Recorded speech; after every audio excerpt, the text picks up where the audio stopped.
All right, everyone. I've got a bunch of new guns here today. Not my guns. A friend of mine's visiting me, and we're trying out these new guns with different optics.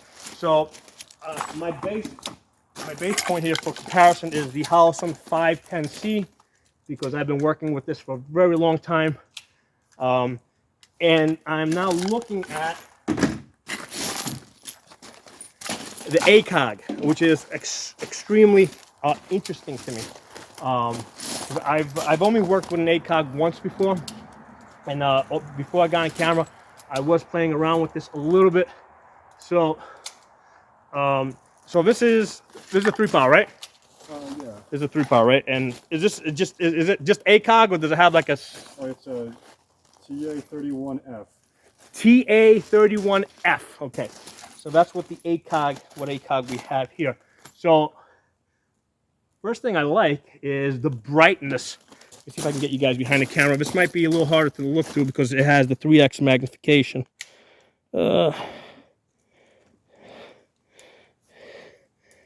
See if I can line you guys up. I don't know if you guys are going to see the image, but whatever. But I like the brightness. Brightness is bright. Okay? In fact, most people used to have to cover this thing up with the electric tape so it's not so bright. Now, as far as working with the 3x versus the 1x, okay, one of the things that I definitely noticed, like immediately, like when I come up on target, right, and I'm, there's a 1 second delay because of that 3-power compared to if I've got, like, say, this gun over here, which is like one power. I come up and it's like immediate, with both eyes open, I get on target, it's, CQB immediate. With the ACOG, the thing that stands out is when I come up, there's a 1 second delay for my eye to kind of readjust. And what I am trying to do a little bit is look at the target with my left eye to help me get on target, and then that gets me on target faster. So I'm using my left eye to sort of like see the target, come up to it, I'm looking at it, and then that bright arrow is on it. That's really the fastest way to get on target. Focus on it with your off eye, like almost in advance. Come up, and then when you come up, it's kind of on it. There's still a delay. I mean, there's no question that's there. Now, obviously, this is not meant for a CQB environment. Okay, this is meant for, it's 3x, so it's meant for more distance. But if you do end up indoors, initial impressions, having not worked with this in quite a while, there's definitely that delay, that 1 second delay of your eye adjusting to the 3-power. Not surprising, because I got variable scopes. Same issue if I keep something in 3-power. There's a delay. If you go down to 1-power, it's faster. Now, as far as the piggyback goes, there's a piggyback on this. Which optic is this? That's a Holosun 509T. This is the 509T. See if we can give people a peek through this. There it is.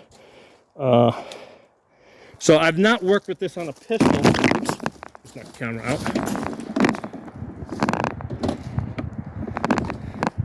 All right, I accidentally took the camera.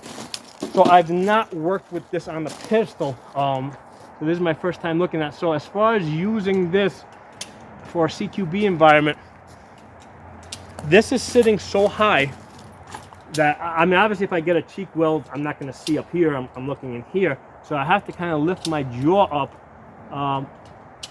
Even it's sitting so high that, and it might just be this setup, I don't know, but it's sitting so high that my jaw basically needs to be off the stock. So I have no way of anchoring this. So if you're moving around and you're trying to, yeah, see, I mean, I'm having to move my head around because I have absolutely no cheek weld at all, not even a jaw weld. I have to fish around. I have to fish my head around to find the reticle on this pistol optic that's piggybacking on top of that. It's actually faster for me just to go to the ACOG, because with the ACOG, I got that cheek weld. Okay, it takes a second to adjust, right, because of the 3-power. but I'm finding that that is still faster than coming up and not having a cheek weld at all and trying to fish around, move my head around to find the reticle in this pistol optic. So it is faster to just go to the ACOG, despite the 3-power, take the 1 second that it takes to, you know, get yourself, you know, to kind of focused, and shoot that. So that's my initial impressions. You know, maybe if I shot this more, I would get better at it, either with using the ACOG, maybe I wouldn't have that 1 second delay, or if with the piggyback, maybe I would find some way of getting on it faster. You know, but as it is right now, it's definitely faster for me to go to the ACOG versus this pistol optic up here. So those are my initial impressions on this. Okay, so like I said, I haven't even shot this today. I just wanted to just like pick it up, look at it, and see how, you know, see how this works for me. So, like for example, I normally work with the 510Cs, but it's good for me to know, right, that in a situation where, I don't know, I borrow quickly, like emergency situation, I don't have my rifle, friend says, here, take my rifle which has the ACOG. I know what to expect when I get on this ACOG, right? Since I haven't been training on it, I know that it's going to take me 1 second, you know, to basically get on target and deal with that 3x magnification. And then after that, I'll be fine. And I know from my present experience, given that I haven't been training, you know, I haven't been training with it, I'm not likely to do a whole lot of training with this.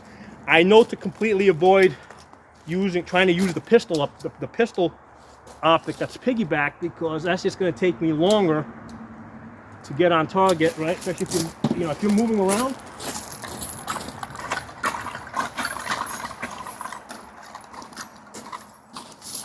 I mean, you'll get better at it as you practice, but if you're, moving around.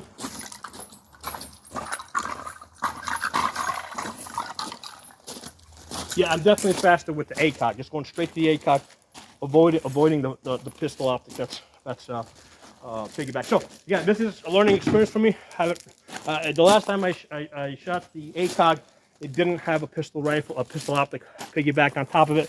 So it's my first experience with this combo.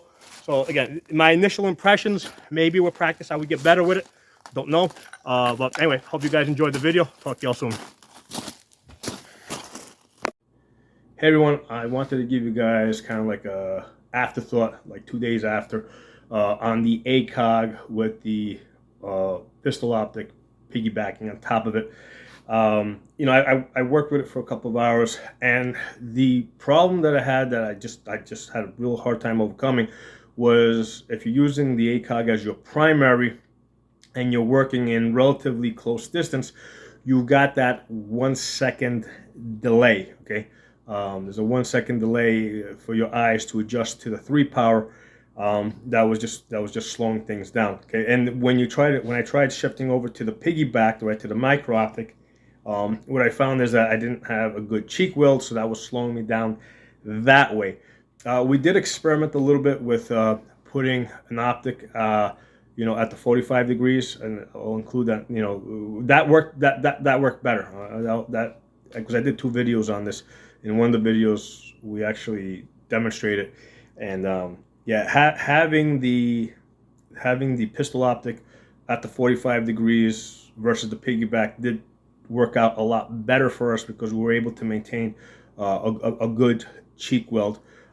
So that's something that's viable. But overall, my thought is that, like, I wouldn't.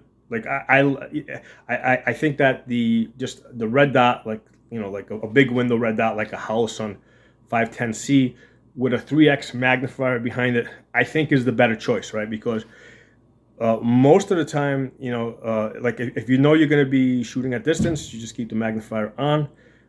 If you don't expect to be shooting at distance, you just flip the magnifier off to the side and you're working in 1 power, in which case you're going to be a lot faster, and you have a much bigger window, and you don't have eye relief issues. Okay, so my thoughts after having worked with it for a couple of hours is I prefer the you know, I prefer just a red dot, a big window red dot with a magnifier behind it, versus an ACOG with some type of a micro optic piggyback. So those are my thoughts.